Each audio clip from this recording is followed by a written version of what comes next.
የዛሬ ኮንሰርት ላይ አልገኝም። አዘጋጆቹን ኦፍ ኮርስ ሰላም ጤና ይስጥልን ክቡራት አድማጭ ተመልካቾች እንደምን አላችሁ? ዛሬ ሀገሪቱን በአንድ ጊዜ ያናወጡ ከሰሜን እስከ ደቡብ የተሰሙ እጅግ አስደንጋጭ ሰበር መረጃዎች ይዘን መጥተናል። በቅድሚያ ሰበር ዜናውን እናስቀድም። ሌሊቱን በኤርትራ ድንበር የተፈጸመው የድሮን ጥቃትና ለሰዓታት የቆየው ፍንዳታ፣ በአርሲው ጭፍጨፋ የተጠረጠሩ የፖሊስ አዛዥ በቁጥጥር ስር መዋላቸውና ቀሪ ባለስልጣናት ግን ማምለጣቸው ተገልጿል። በአማራ ክልል የተቃውሞ ጥሪ መደረጋቸው ተከትሎ መንግስት ክፉኛ መደንገጡም ተነግሯል። ዘመነ ካሴ ለተባበሩት መንግስታት ድርጅት፣ ለአፍሪካ ህብረትና ለኡሁሩ ኬንያታ የላኩት አስቸኳይ ደብዳቤ ምን ይላል እንመለከተዋለን። እንዲሁም የወገኖቻችን ደም እየፈሰሰ አንደሰትም ያሉት ታዋቂ ድምፃውያን የወሰዱት ታሪካዊ እርምጃ ምንድን ነው እንመለከተዋለን። ሁሉንም መረጃዎች አቀናጅተን አሁን ይዘንላችሁ ቀርበናል። እንደተለመደው መረጃው ለሁሉም ይደርስ ዘንድ ላይክ፣ ሼር ማድረጋችሁ እንዳትረሱ። እንዲሁም ቻናሉ አዲስ ከሆናችሁ ሰብስክራይብ በማድረግ ቤተሰብ እንድትሆኑ በአክብሮት እየጋበዝን በቀጥታ ወደ መረጃው እናመራለን። በድጋሚ መልካም ቆይታ። በኢትዮጵያ መንግስትና በትግራይ እንዲሁም በኤርትራ መንግስት መካከል በአጠቃላይ ውጊያ ሊጀመር ጫፍ የደረሰ ይመስላል። ትናንት ሌሊቱን ከኤርትራ ድንበር አቅራቢያ ተነስተው ወደ ኢትዮጵያ በገቡ ተሳቢ ከባድ ተሽከርካሪ ላይ የድሮን ጥቃት መፈጸሙ ተሰማ። ጥቃቱን ተከትሎ በስፍራው ለሰዓታት የቆየና አካባቢ ያናወጠ ፍንዳታ መሰማቱ የአካባቢ የመረጃ ምንጮች ገልጸዋል። የደረሰው ጉዳት የተሽከርካሪዎች ማንነትና የወጡ ዝርዝር መረጃዎች ይፋ ሆኗል። ከትግራይ ክልል የዜና ምንጮች የወጡ መረጃዎች እንዳመላከቱ ከሆነ ክስተቱ የተመዘገበው ከኤርትራ ድንበር ተነስታ ወደ ኢትዮጵያ የድንበር ከተሞች በገቡ 9 ባለተሳቢ ከባድ ተሽከርካሪዎች ላይ መሆኑ ተገልጿል። እነዚህ ተሽከርካሪዎች የትራንስ ኢትዮጵያ ንብረት እንደሆነ የጠቆሙ ሲሆን ከኤርትራ ወደ ኢትዮጵያ ትግራይ ክልል ገባሉ እና ሽራሮ ከተሞች ገብተው ከቆሙ 24 ሰዓታት አልፏቸው እንደነበር ተገልጿል። ተሽከርካሪዎች ከባድ የጦር መሳሪያ ሳይጭኑ እንዳልቀረ ከፍተኛ ጥርጣሬ ተነስቷል ተብሏል። ለዚህ ማረጋገጫ ተብሎ የተጠቀሰው ትናንት ሌሊት የድሮን ጥቃት ሲፈጸም በአካባቢ ለሰዓታት የቆየና መላውን ቀጠና ያናወጠ ተከታታይ ፍንዳታ መታየቱና መሰማቱን ሲሉ የአካባቢ የዓይን እማኞች መስክረዋል። ይሁን እንጂ ጥቃቱ በተፈጸመበት ወቅት አሽከርካሪዎች ከተሽከርካሪ ውጭ በሌላ ስፍራ አርፎ የነበሩ ሆነው በአሽከርካሪዎች ላይ የደረሰ የህይወት ህልፈት እንደሌለና ከሞት መትረፋቸው መረጃዎች ገልጸዋል። በአሁኑ ወቅት መረጃው እንዳመላክተው በጥቃቱ ማግስት በሽራሮና በመጋሎ አካባቢ የተኩስ ልውውጥ መኖራቸው ተሰምቷል። በእነዚህ የድንበር አካባቢ የህወሓትን የታጣቂ ኃይሎችና የኤርትራ ሻዕቢያ ኃይሎች በቅርበት እንደሚንቀሳቀሱ የሚታወቅ ሲሆን በአካባቢ ድብቅ የጦር መሳሪያ መጋዘን መዘጋጀት በስፋት እየተነገረ ይገኛል። ይህ የድሮን ጥቃት ማን ኢላማ ዳርግና በማንኛውም ወገን እንደተፈጸመ እስካሁን በይፋ የተሰጠ መንግስታዊ ማብራሪያ ባይኖርም ክስተቱ በድንበር አካባቢ ላይ አዲስ ወታደራዊ ውጥረት ስጋት መፍጠሩ ግን አልቀረም ተብሏል። ወደ ቀጣይ መረጃ ስወስዳችሁ ከቀናት በፊት በኢትዮጵያ ምድር ላይ ምርጫ መካሄዱን መንግስት የምርጫ ቦርድ መግለጻቸው ይታወሳል። ይህንን ተከትሎ በተለይ በአማራ ክልል ላይ ፍልሚያ ውስጥ ያለው የአማራ ፋኖ ብሔራዊ ንቅናቄ አፋብኃ የአፍሪካ ህብረትና የምስራቅ አፍሪካ በይነ መንግስታት ለተመድ ደብዳቤ ጽፈዋል። የአማራ ፋኖ ብሔራዊ ንቅናቄ አፋብኃ የአፍሪካ ህብረት፣ የምስራቅ አፍሪካ በይነ መንግስታት ባለስልጣን ኢጋድና ሌሎች ዓለም አቀፍ ታዛቢዎች ግንቦት 24 ቀን በተካሄደው ጠቅላላ ምርጫ ላይ የሰጡትን የመጀመሪያ ደረጃ ግምገማ ፈጽሞ ተችቷል። ታጣቂ ቡድኑ ምርጫው የዲሞክራሲ መስፈርቶችን ያላሟላና የሀገር ተጨባጭ የፖለቲካ ሁኔታ የሚወክል ተደርጎ ሊወሰድ አይገባ ሲል ገልጿል። ንቅናቄው ግንቦት 28 ቀን ለዓለም አቀፍ ተቋማት በጻፉ ደብዳቤ የታዛቢ ቡድኖች የሰጡ አዎንታዊ ግምገማ የትጥቅ ግጭት በፖለቲካ ገደቦችና ባሉበትና ሰፊ ተሳትፎ በሌለበት አሁን ለተከናወነ ምርጫ እውቅና የሚሰጥ ነው ሲል ስጋቱን አመላክቷል። ደብዳቤው ለአፍሪካ ህብረት ኮሚሽን ሊቀመንበር ማህሙድ አሊ ዩሱፍ የተጻፈ ሲሆን ግልባጭ ደግሞ ለቀድሞ የኬንያ ፕሬዝዳንት የአፍሪካ ህብረት የምርጫ ታዛቢ ልዑክ መሪ ኡሁሩ ኬንያታ እንዲሁም ለተባበሩት መንግስታት ድርጅት ዋና ጸሐፊ አንቶኒዮ ጉተሬስ እንዲደርስ የታሰበ ነው ተብሏል። የአፋብኃ ሰብሳቢ ዘመነ ካሴ ፈርማ ያረፈበት የደብዳቤ የአፍሪካ ህብረት ራሱ በደነገጋቸው የአስተዳደር መርሆች ውስጥ የተቀመጡትን ዲሞክራሲ መስፈርቶች በከፍተኛ ሁኔታ ያላሟላ የምርጫ ሂደት ተቀባይነት ማግኘት ከፍተኛ ስጋት እንደፈጠረበት ገልጿል። ንቅናቄው ይህ ደብዳቤ ስለ ኢትዮጵያ ብቻ የሚናገር ሳይሆን ስለ አፍሪካ ተቋማት ታማኝነትና በአህጉራችን ስላለ የዲሞክራሲ ወደፊት ዕጣ ፈንታም ጭምር ነው ብሏል። አፋብኃ ምርጫ መገምገም ያለበት በምርጫ ቀን በሚከናወን የአሰራር ዕለታዊ ብቻ ሳይሆን ምርጫው በሚካሄድበት ሰፊ የፖለቲካ ምህዳር ላይ ጭምር መሆን አለበት ሲል ገልጿል። ንቅናቄው አክሎ በአሁኑ ወቅት በሀገሪቱ አንዳንድ ክፍሎች የቀጠለው ግጭቶች፣ የጸጥታ ተግዳሮት፣ በፖለቲካ እንቅስቃሴ ላይ የተጣሉ ገደቦችና በተሳትፎ ላይ ያሉ እገዳዎችንም የምርጫ ሂደቱን ሙሉ በሙሉ ዲሞክራሲ ሊባል የማይችልበት ማረጋገጫ መሆናቸውን ጠቅሷል። ከነዚህ መስፈርቶች አንጻር የዘንድሮ ኢትዮጵያ ምርጫ ቅቡልነት ላይ ከባድ ጥያቄ ይነሳሉ ያለው ደብዳቤ ምርጫው የተካሄደው የሀገሪቱ በርካታ ክፍሎች በትጥቅ ግጭት በተጎዱበት ወቅት ነው ሲል አክሏል። ቡድኑ በተለይ በአማራ ክልል ግጭት ካለባቸው አካባቢዎች የወጡ ሪፖርቶች በመጥቀስም የታዛቢ ቡድኖች ምርጫውን በአጠቃላይ ስኬታማ አድርገው ማቅረባቸው ተቃውሟል። እንደ ደብዳቤው ገለጻ ታዛቢዎችና የሲቪክ ማህበራት ተዋናዮች በጸጥታ ችግርና በቀጠለው ውጊያ በአማራ ክልል እጅግ አነስተኛ ሆነ ምርጫ ጣቢያ ብቻ የመምረጥ ተግባር መከናወኑን ገልጿል። አፋን በምርጫ ወቅት በበርካታ ከተሞች ውስጥ የወታደር ግጭቶች መመዝገባቸው የገለጸ ሲሆን እንዲህ ያሉ ሁኔታዎች ዓለም አቀፍ ታዛቢ የበለጠ ጥንቃቄ እንዲያደርጉ ሊያነሳሳቸው ይገባ ነበር ብሏል። ደብዳቤው እነዚህ ቁጥሮች ሙሉ በሙሉ አምነን ተቀብለን አልተቀበልንም፣ የተመዘገበው የእንቅፋት መጠን ምርጫው በአጠቃላይ ስኬታማ ወይም ወካይ ነው ብለው ተብሎ ከመታወጅ በፊት ከፍተኛ ጥንቃቄ ሊያስወስድ ይገባ ነበር ሲል አመልክቷል። ንቅናቄው አክሎ ከምርጫው በፊት የነበረው የፖለቲካ ምህዳር ከዲሞክራሲ ውድድር ጋር ተያይዞ የሚታዩ ዋና ዋና መሪዎች እንደጎድል የጠቀሰ ሲሆን ማስፈራሪያ፣ በፖለቲካ እንቅስቃሴ ላይ የተጣሉ ገደቦችና ሀሳብን የመግለጽ ነጻነት ላይ እገዳዎች እንደነበሩ አመላክቷል። በርካታ ፖለቲከኞችን በማንነታቸው ከታሰሩ ዓመታት አልፏል። ምርጫው በምርጫ ቀን በምርጫ ጣቢያዎች ውስጥ በሚከሰሱ ነገሮች ብቻ ሊገመገሙ አይችሉም፣ ከምርጫው በፊት በነበረው የፖለቲካ ምህዳር ጭምር መመዘን አለበት ብሏል ደብዳቤው። ቡድኑ የዲሞክራሲ መስፈርቶች ላላሟላ ምርጫ ተቀባይነት መስጠት በአህጉሯ ተቋማት ላይ ያለውን እምነት ሊያዳክም እንዲሁም በአፍሪካ የዲሞክራሲ የምርጫና የበጎ አስተዳደር ቻርተር ላይ የተሰነዘሩት መርሆች ሊሸረሽር እንደሚችል አስጠንቅቋል። አፋባን ለአፍሪካ ህብረት ለኢጋድና ለሰፊው ዓለም አቀፍ ማህበረሰብ ባቀረበው ጥሪ ጠቅላላ የኢትዮጵያ ምርጫ ምህዳር ግምገማ እንዲያካሂዱና ሂደቱን በአፍሪካ የዲሞክራሲ የምርጫ የበጎ አስተዳደር ቻርተር ውስጥ ከተቀመጡ ሙሉ መስፈርቶች አንጻር እንዲመዝኑት አሳስቧል።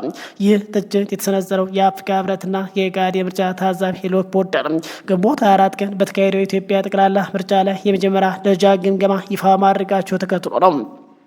በቀድሞ የኬንያ ፕሬዝዳንት ኡሁሩ ኬንያታ የተመራው የአፍሪካ ህብረት ልዑክ ምርጫው በአጠቃላይ ሰላማዊ በሆነ ሁኔታ መጠናቀቁን የገለጸ ሲሆን አካታች የፖለቲካ ውይይት እንዲደረግ፣ የዲሞክራሲ ተቋማት እንዲጠናከሩ፣ የፖለቲካ ብዙሃነት እንዲጎለብት ጥሪ አቅርቧል። ልዑኩ አሁንም ያልተጠናቀቁ የምርጫ ተግባራት መኖራቸውን ያመነ ሲሆን በአንዳንድ የምርጫ ክልሎች ምርጫ አለመካሄዱን ጠቅሷል።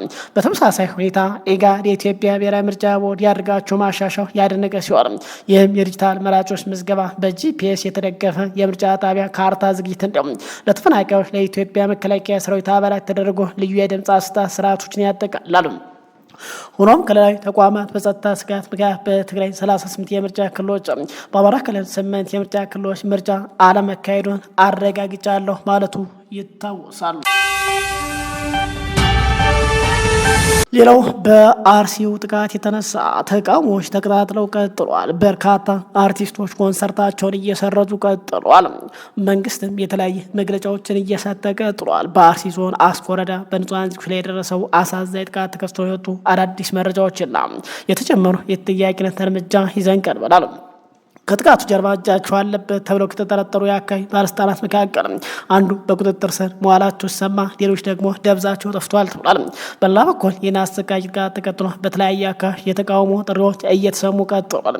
በአርሲ አስኮ ወረዳ በደረሰው ጥቃት የ50 ንጹሃን ምዕመናን ህይወት ማለፉና በርካቶች መፈናቀላቸው ተከትሎ በማህበራዊ ሚዲያና በተለያየ አካባቢ የተነሳው ከፍተኛ የህዝብ ቅሬታ ለማብረድ የፌዴራል መንግስት በአካባቢ ባለስልጣን ላይ የተጠያቂነት እርምጃ መጀመሩን ገልጿል።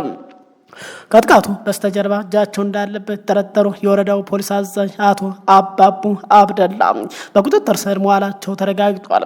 የወረዳው የሰላም ጸጥታ ኃላፊና ሌሎች ባለስልጣናት ለጊዜው ተሰውረዋል ተብሏል።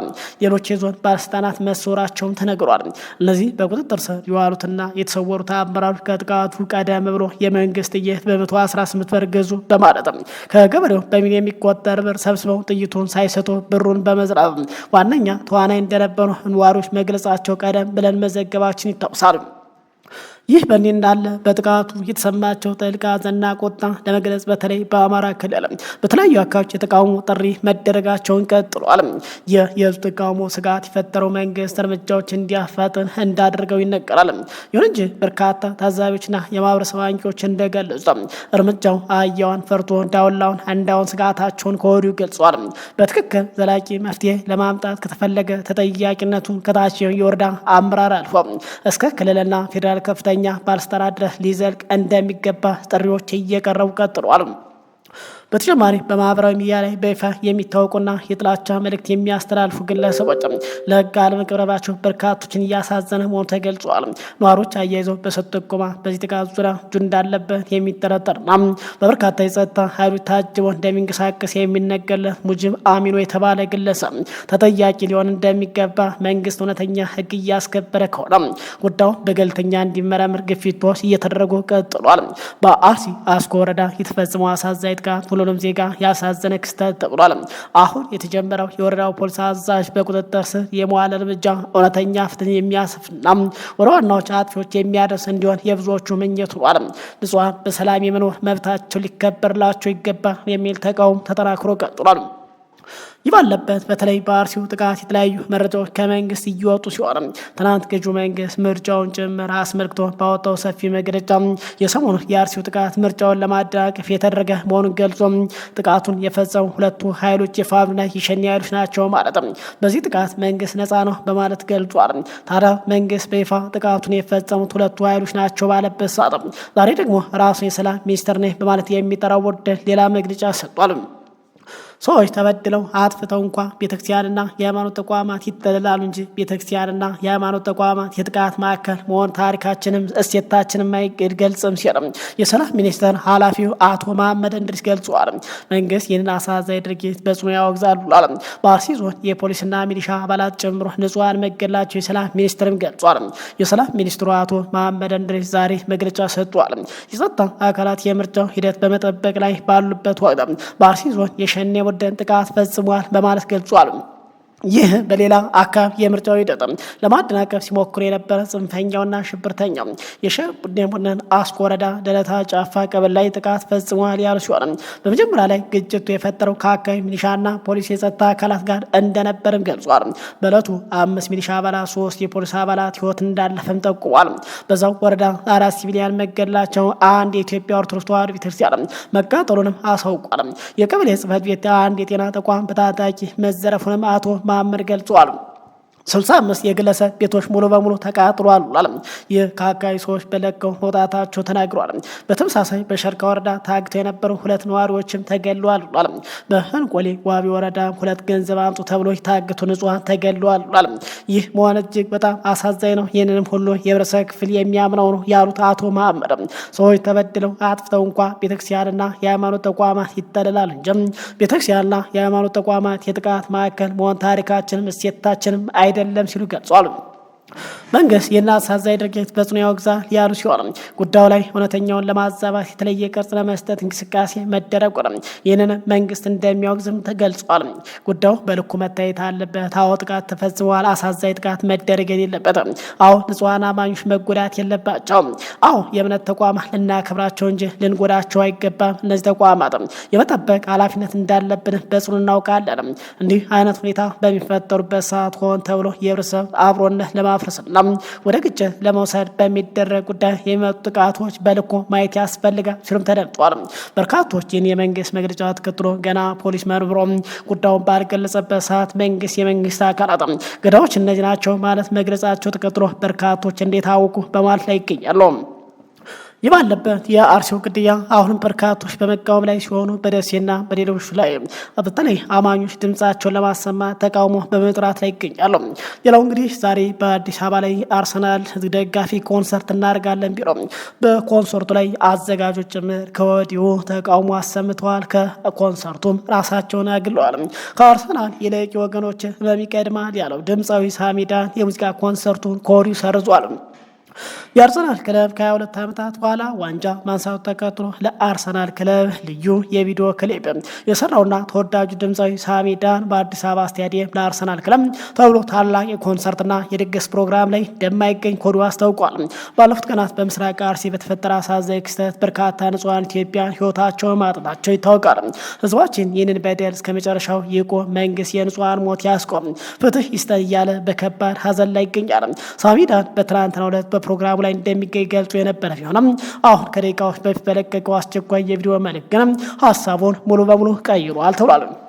ከአርሰናል ደስታ ይልቅ የወገኖች ፍትህ ህመም ይቀድማል በማለት በዚህ የሀዘን ሰዓት ከወገኖቹ ጎን ለመቆምና ሀዘናቸውን ለመካፈል ሲል በስታዲየም ኮንሰርት ላይ እንደማይገኝ በቁርጠኝነት ገልጿል።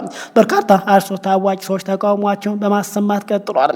ሌላው ተወዳጁ ድምፃዊ ታደለ ሮባ ዛሬ በአዲስ አበባ ስታዲየም ሊያቀርብ የነበረው የሙዚቃ ዝግጅትን መሰረዙን ይፋ አድርጓል። በምስራቅ አርሲ በወገኖቻችን ላይ በደረሰው አሰቃቂ የሞት አደጋ የተሰማውን ጥልቅ ሀዘን የገለጸው ድምፃዊ ታደለ ሮባ በዛሬው ዕለት ለአርሰናል ዋንጫ መብላት በአዲስ አበባ ስታዲየም ሊያቀርበው የነበረ የሙዚቃ ኮንሰርት መሰረዙን እንደማይሳተፍ ማስታወቋል። ድምፃዊ ባስተላለፈው መልእክት በመጀመሪያ በአርሲ በወገኖቻችን ላይ በደረሰው የሞት አደጋ የተሰማኝን ጥልቅ ሀዘን እየገለጹ ሀዘኑ ለደረሰባቸው የአካባቢ ነዋሪዎች እንዲሁም ለመላው የኢትዮጵያ ፈጣሪ መጽናናቱን እንዲሰጠን እጸልያለሁ ብሏል። በመቀጠል በዛሬው ሊያቀርበው የነበረው ዝግጅት በመሰረዙ ምክንያት ለክስተቱ ወይም ኢቨንቱ አዘጋጆች ያለውን አክብሮት ገልጾ እጅግ ይቅርታ ጠይቋል። ድምፃዊ ታደለ ሮባ መልእክቱን ሲያጠቃልል እግዚአብሔር ይብቃቸው ይበለን በማለት ለሀገራችን ሰላም ተመኝቷል። ሌላው እንግዲህ በርካቶችም ከዚህ ዝግጅት ከወዲሁ ራሳቸውን እያገለሉ ይገኛሉ። ለእኔ ከአርሰናል አርሲ ትቀድማለች ሲል አርቲስት ሄኖክ ድንቁ ምዕራፉን አግሏል። እሁድ በተለይ ደግሞ 4 ኪሎ ዘመን ሲኒማ የክለባችን የአርሰናል ዋንጫ መብላት ምክንያት በማድረግ እንኳን ደስ ያለና የማሊያ ጊቭ አዌይ ፕሮግራም በወቅታዊ ኦርቶዶክስ ተዋሕዶ ቤተክርስቲያን ሀዘን ምክንያት መሰረዜን አስታውቃለሁ ሲል በማህበራዊ ትስስር ገጹ ገልጿል። በርካታ ለአርሰናል የተባሉ የተዘጋጁ ኮንሰርቶች አርቲስቶች ከወዲሁም ጥለው እየወጡ በፍጹም አንሳተፍም እያሉ ይገኛሉ። ክቡራን አድማጭ ተመልካቾች ሰዓቱ መረጃ ይመስላል። ከሰዓታት በኋላ በሌላ ምርጫ እንገናኛለን። እስከዛው ሰላም ቆዩ።